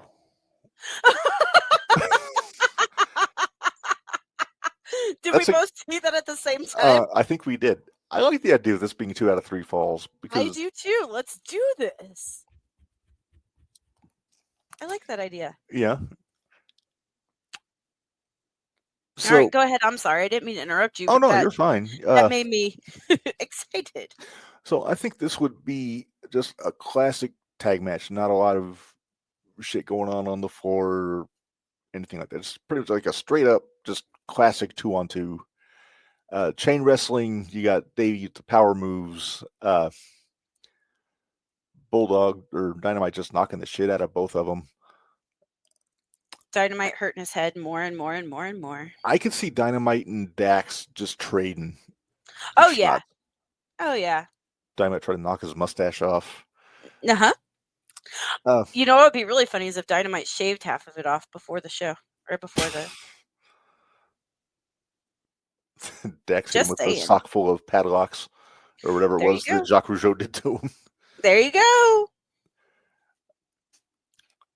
Now, we could always throw in the managers also, Captain Lou and Tully.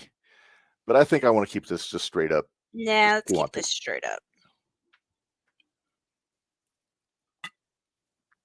But, yeah, Dynamite's one of my favorite wrestlers, period. Davey's one of mine. Yeah. And despite how they're being booked on AEW, we are both big FTR fans. We are. Well, FTR and Briscoes are some of our favorite tag team matches. Best tag team feud of the last 30 years, I'd say. I'll say this. I'll say it's the best tag team feud since the Midnight Express and the Rock and Roll Express. Yeah, I would. And I will stand by that. I don't. Well, I think Hardy's a lot of that themselves. Oh, well. No, I think though, when you're talking traditional tag team wrestling, yes, you are completely correct. And they even had some of the violent stuff. That dog collar match, for example. Oh God, that dog collar match. They built to it though. Yeah, the first match was straight up. Second match, 2 out of 3 falls. Then they got to the dog collar. Yeah, and that probably wasn't going to be the end of it. They probably would have done more. I think they would have done more. It had to be a cage at some point. A real, like, well, it all proper depends on cage where. match. Yeah, there you go. Proper cage match. Proper. I will say this.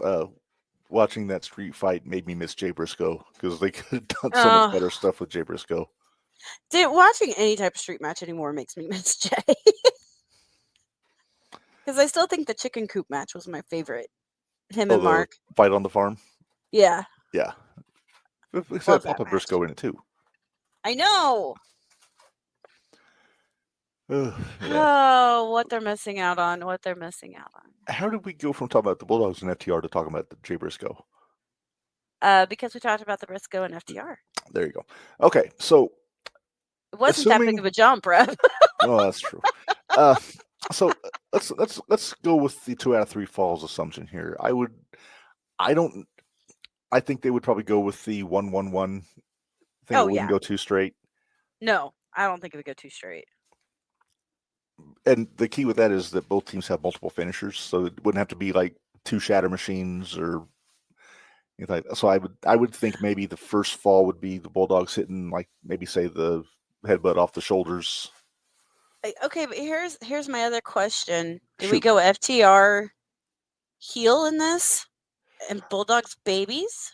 I think. Or are we going to switch that? Because if it's switch, if we had Bulldogs as heels and FTR as babies, Dynamite could do a lot more despicable things. And I could almost see them giving FTR the first one just to do the old get DQ'd on the first fall and then. Yep. Maybe, and I do like Dynamite as a heel, but I like the Bulldogs as a unit better as baby faces. They were very white meat baby face. They really were. And FTR are very good heels. I agree. I'm not arguing with that. Was a fair question. That was the reason I was asking. What are we getting here? That was a good question. I should have thought about that. But yeah, I think we go baby face Bulldogs, heel FTR here. Okay. Then then it's going to be 1-1-1. Right. So then, so like Bulldogs will get the first fall. Maybe FTR hits like a. I don't know. Would it be if they're heels? Would it be the Shatter Machine or the Spike Pile Driver to get fall number 2?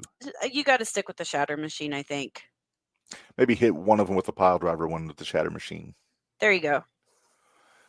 And then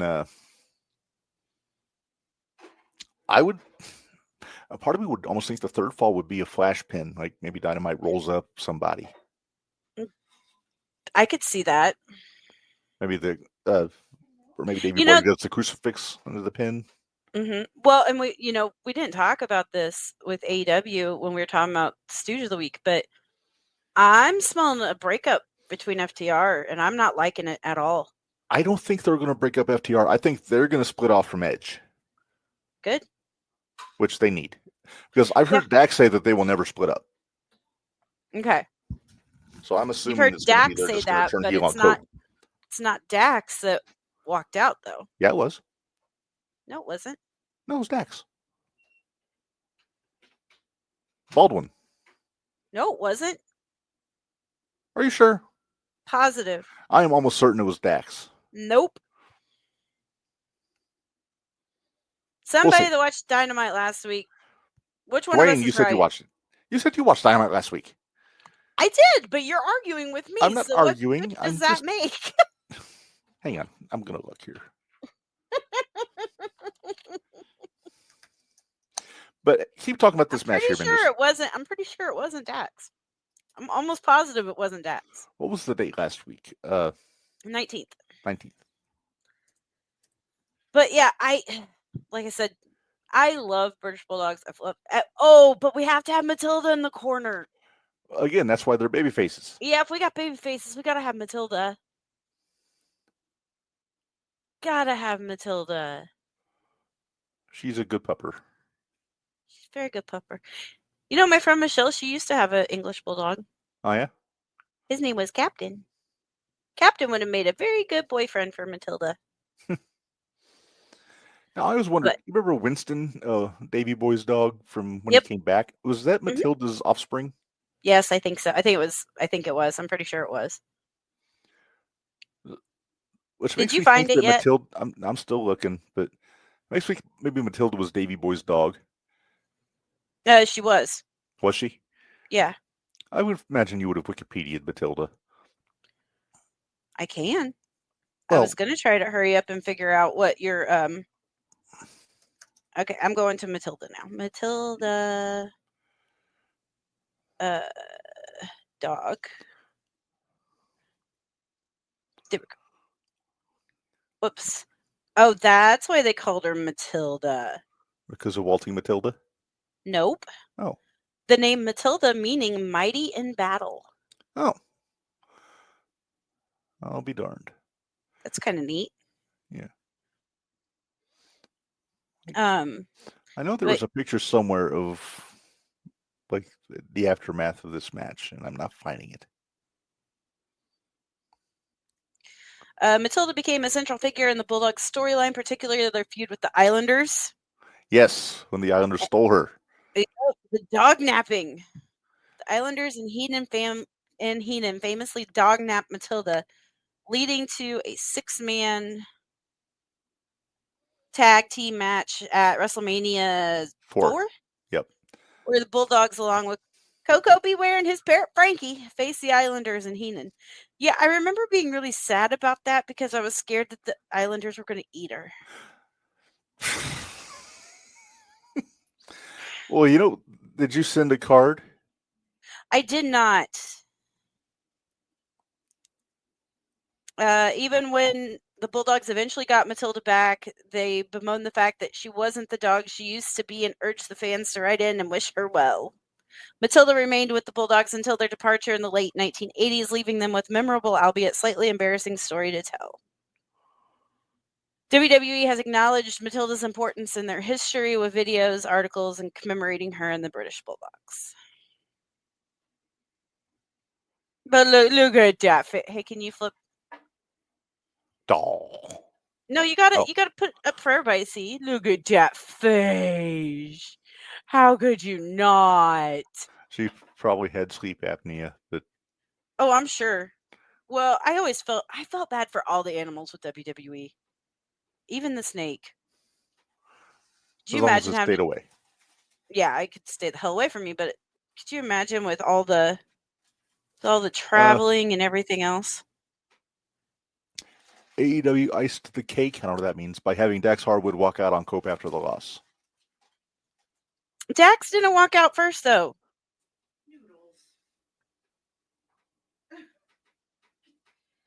I'm pretty sure Dax did not walk out first. We'll have to check on that. They're talking tomorrow. It's supposed to be FTR and Cope doing an interview with Tony. Okay. So we'll find out about that stuff. But I don't think FTR is going to split up. Thank you. Who is she talking to? I just one of the cats. Which cat are you talking to? Is Noodles on your table? Yep. Oh, yeah. All right. So I think we agree Bulldogs take it 2-1 in this 2 out of 3 falls match. Yes, of course. But it would be a classic if it happened. Yes. Oh, yeah. I wish it would have happened, but we all know it won't. Mm-hmm. Obviously. Yes. All right. Well, Minderz, I think that concludes our Who's Whoopin Who segment, and I think that finishes us up for today. Can we talk about AEW's I just want to talk about the ratings. Oh, the ratings. Yeah, go ahead. Because I actually wrote them down because I heard them today. Well, since you wrote them down, we have to do it. We have to do it. So I just want to. Do you remember 3 years? We'll go 3 years ago. We won't even go at the beginning. We'll go 3 years, probably when AEW was in their height and everybody was all excited about it. When they were getting like 900,000 to 1 million viewers. Yeah. Do you remember what it was when it was low then? Then low was what, 800,000? It was 750, 800, probably. Dynamite started out last week at 765,000. Okay. Then you had second quarter, 666,000. Oof. So that's 99,000 that they dropped. Mm-hmm. then you had okay, so I was really expecting this to drop a lot lower than it did. But with Billy Starks and Mercedes in quarter 3, but it was 675,000. So they didn't drop that much, or they actually went back up. Yeah. Then it dropped down to 647,000. Which segment was that? 4. So that would have been the beginning of Street Fight. the street fight. Okay. Top of the hour. 678,000. Okay. So gained about plateaued. 35. Yeah. Braze Agni is in the chat, by the way. Hello. Hello. Quarter 6, 704,000, which would have been at the end, which would have been. I honestly think it was a bunch of people calling their friends saying, "Oh my God, turn this on! Crazy. This is stupid shit." Yeah. Mm-hmm. Then after that match, I think you can hear Cornette yelling at the TV from his house. Right. So 704,000, right, for 6. 7.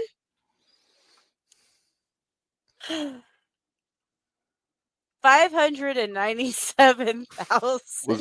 Was this the Statlander Megan Bain match? Yeah. They kind of didn't do Megan a favor by putting her in the main event. No.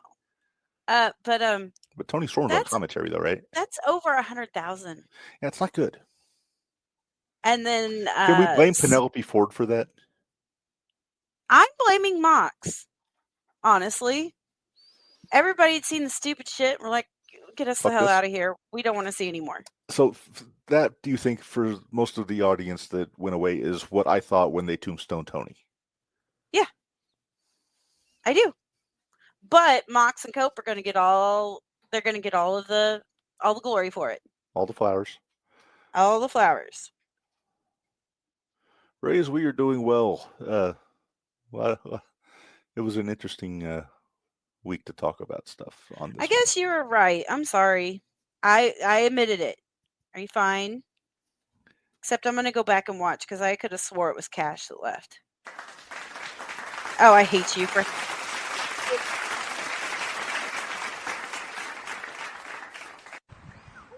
So there was the screaming goat. I love the screaming goat. The overrun. So quarter 8 was 594,000. So they lost another 3,000. 8-minute overrun. 537,000. So they dropped another 60,000. Even the Joe Schmo show couldn't save this one. Nope. I'm assuming that's what was on it. It might have been Modern Family. I can't ever keep track. Usually it is Modern Family, but I like Modern Family. I do too. I love philosophies. Phil's awesome. I love Phil. And Cameron. All right, we're rambling. And you like Stella too, don't you? The dog. I do. I do like Stella. Yep. And the Manny. Manny. You know what? Why are we talking about this? No, wait. This is a story. This is a good story, dang it. So did you know that I know somebody that went to school with the guy that plays Manny on Modern Family? I did not know that. I sure do. It's actually my best friend. Mitchell. Mitchell. Oh. Yep. The same school or same class? Same school. Okay. I'll say Manny's a little younger than us. Well, Michelle's a little younger than us. Michelle's younger than we are. She's older than Bari, but younger than us. Gotcha. She's in the middle. Even so, that gives us still a good 12, 15 years over Manny. Which I apologize. I don't know his real name, so I'm calling him Manny. I don't want to be the... Well, we're talking Modern Family, so everybody knows him as Manny. Yeah. They want us to do a backstage thing with Annika Murphy. We'll have to sweet talk him. We have to. He's kind of a tough nut to crack. Sometimes. We'll have to sweet talk him. See if we can. I think we got him and Kenny on when they won the tag titles. For a little bit. About it for a little bit. No, we had him on. We was talking about the tax return show. Yes, but that was remotely. But the constant headache thing we did live. Well, in person. Yep. In what I can only describe as the ladies' locker room. Huh? What? Oh yeah, we did. I gotta hold the belt. Yeah. I forgot. Yeah. And I got yelled at when I touched it. Yep. And I gotta hold it. Which is bad luck, but to be fair. Yeah, we'll talk about Minderz Law tomorrow too. Uh-huh. Make sure you tune in tomorrow. We've got the one, the only Mr. Broadway Kendall Fire joining us. Yeah, we're gonna talk CMC's Slider Showdown show. We're gonna talk 0-1 because they're building up to their War Games. We got to make picks for 0-1. We got to make picks because their show's Saturday. We're going to talk about it. PWE. We're going to PWE on Saturday. So we're going to PWE on Saturday. We got Anarchy. We're not going to it, but it's on Friday. AVW on Sunday. So there's a lot going on in the indie world to talk about. So, and we got to talk about Signal 10 because we got results from that show. Yeah, and we got and I'm kind of got my eyes hoping we got a new faction over at Signal 10, but but we'll see. Yeah, and then don't forget every Friday the Extreme F and Review podcast on Audible and Spotify. We're in the build up to Living Dangerously 2000, Minderz, and when we what get day to did you say? Yeah, I need to check. We're recording that one on April 9th, I believe it is, whatever that Wednesday is, and I think we're going to be joined again by Dickie Wabash, and I think we've got Clayton Clark on the hook for that one too. All right, because we got to get a Cowboys perspective on that bull rope match. Damn Cowboys! Want me to get Joey? I need to No. You thought the look of disgust from when I had to shake his hand. Just wait, it gets worse.